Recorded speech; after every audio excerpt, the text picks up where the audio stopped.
Hey everybody, this is Wendy with Stampin.com. Excited for you to be here with me today for Color Splash 12. We are using Mossy Meadow, Mary Merlot, Sahara Sand, and Whisper White for our color combination. And I've got the supply list there on the screen, and of course it's below the video. So if there's anything that you want to purchase that you see today, you can purchase it at the links below this video. We're using the In the Pines bundle, which is found in the new mini catalog. Technically, it's called the August through December mini catalog, but that feels like such a mouthful, so I probably will always refer to it as the holiday catalog, because let's face it, that's what it is. I'm taking Sahara Sand ink and I'm stamping snow. I realize that snow is not brown, but basically I just want to create a texture in the background.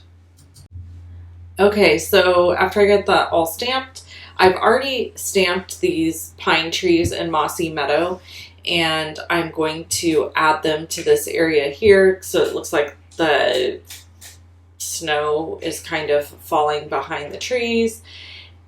And then I'm going to layer up my hillsides. So I cut these previously also just out of scrap Whisper White cardstock, and these are part of the die set that is in the Pines bundle. So I'm going to layer these on top of the trees, and then I'm going to die cut with an oval the whole shape.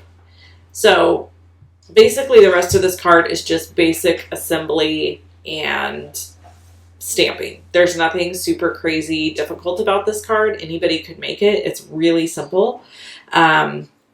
It's just, honestly, it's a lot of layering. And sometimes when you do a lot of layering, it really adds a lot of dimension to your cards and makes your cards look fancier than they really are, because you've created so many layers and textures. So here's the oval we're going to die cut out. And I've got those dimensionals under those hills of snow. So it does definitely make the die cutting a little interesting. So you're going to see that at the end here when I'm finished die cutting it. You'll see where I have to clean it up with my scissors, basically. But it's not a big deal. Anyway, so since we're making a card that has pine trees, we'll have some story time and talk about, well, not pine trees, but the woods. So when I was a kid, my great-grandmother lived in a cabin in the woods. Sister is here, by the way, so she might be interjecting comments and thoughts into this video as well. For those of you that don't know, my sister works for me one day a week, helping out and doing some administrative tasks that are helpful to me. So anyway, yeah, so she lived in this cabin in the woods, and the cabin, it was never like somewhere that I loved to go, which is so funny because just recently we were all talking about going there, and we were having like a family barbecue, and I actually think I might have told you people this story already. I don't know. If it's a repeat, I apologize. But we were all hanging out talking, and my mom was like, oh, the kids loved going there. And I'm like, no, I did not. I hated going there. And she's like, you did? I said, yes. I got car sick, and it was way up in the woods on these windy roads. I hate going to the woods in general because I just don't like the big, tall trees, and there's no sun. You all know I'm a sun seeker. So the trees block out all the sunlight, basically. And so it just felt like this, I don't know. I just did not like going there. Sister, did you like going there? I loved going there. Okay, sister loved going there. But, you know, we're polar opposites. We are polar opposites. She probably liked that it was dark because that's what she likes. And so, anyway, we would go, and it was so boring to me. Like, the grown-ups talked and hung out, and the kids really didn't have much to do. I feel like there wasn't a lot to do there. There was just like... You were always kind of at that unfortunate age where you were older than the rest of us. You have to come over here so these people could hear you. I said you were always kind of at that unfortunate age where you were older than the rest of us. So, like, while me, Shannon, and Amy could be playing together because we were all, like, a year apart, you were always, like, the older kid who was, like, you were too old to play with the little kids, but you weren't old enough to really hang out with the adults. You were just kind of at that bummer age. Yeah, like that 12-year-old age where, like, the age my kid is now. Right. Where it's like you're too old to be young and you're too young to be old. Right. And everything is awkward and uncomfortable. And, okay, so here's a memory I have from there that sticks out in my mind I'll never forget. So I always kind of viewed my great-grandmother and her son, who was my grandma's brother, he lived with her. And I always kind of viewed them as being poor. Like, that's how I thought of them in my head. To look at the way they lived, yeah. I mean, they weren't people of means anyway, but they lived in a teeny tiny cabin out in the middle of nowhere. Yeah, and they didn't have a lot. And so I always just thought of them in my head like they were poor. And so I remember one time RH was my great uncle. He gave me $1 and I tried to give it back to him. And I was like, oh, that's okay. You don't have to bless your heart. Give me any money. And really quick to the card, I'm just embossing the snowflakes on this piece. That's it. Okay, so Mom made me feel so bad about it because she was like, Katie just rolled her eyes. She was like, Wendy, just take it. Like, that's something that brings him joy. Just take it from him.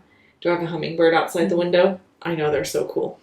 So anyway, I remember I went and sat in the car and like cried. Because then I felt weird because I was like, okay, I'll take it. So then I took the money and then I went and sat in the car and cried because then I felt like I had made him feel bad.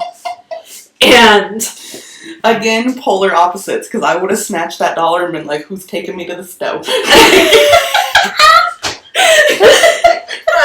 And she's sitting in the car crying because she's so conflicted. I'm so over $1. I'm so conflicted over the $1.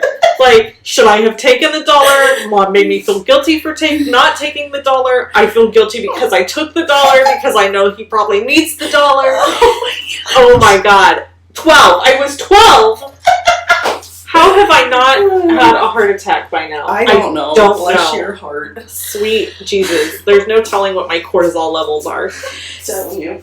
So, anyway, that's one of my biggest memories from there. I'll never forget it. And I had this big book with me. I had my Pollyanna book with me. And it was like a big purple book. And I remember I stuck the $1 in the Pollyanna book. And I sat in the car and cried. That was my time that day.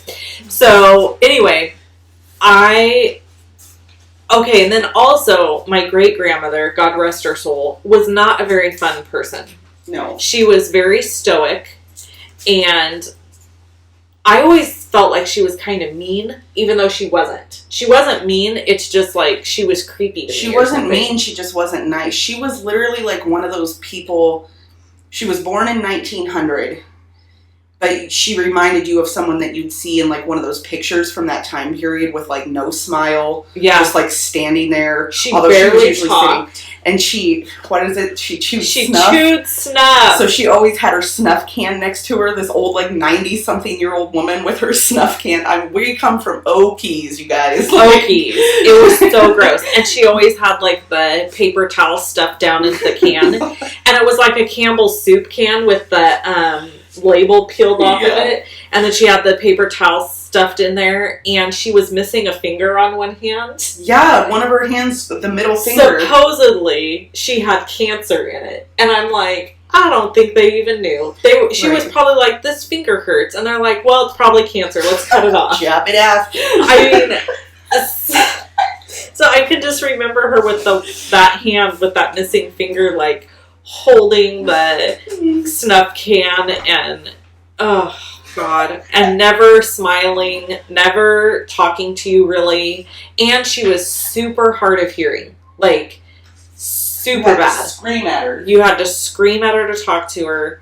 And so I think she just didn't engage because of that. Anyway. So there's a little glimpse into my childhood. Sweet Lord. So yeah, that's my story about this card apparently brings out that story in me. I don't know. So, but I mean, I do have some good memories up there. I can always remember my Aunt Linda washing my granny. Well, she hated being called granny. Oh, did you know only Grandpa could call her granny? I didn't know that. Yes. So Grandma, I can remember my Aunt Linda washing her hair for her and like setting it in curlers. That was always a big part of going up there, was that we were going to get her hair done. And then we usually cooked or something. But yes, we did picnics. What I remember most is their kitchen. I loved their kitchen because it was like old-timey and very retro. Like, if you had some of that stuff now that was in that kitchen, you could probably get hundreds and hundreds of dollars for it. Mm-hmm. It was like the old-timey sink and the old-timey cabinets. It was really cool. All right, that's the finished card, people. And I'm done yowing at you about my childhood. You're probably very uninterested. And as far as current life, basically I am doing the Stampin Up Leadership Conference today and tomorrow. And if you want to keep up with me, go to Instagram. There's a link below the video. I do lots of posting on Instagram. Okay, if you want to shop with me, shoploveandstampin.com. Click on either one of the videos you see here on the screen to watch those. And I hope you have a fabulous day, and I'll catch you next time. Bye.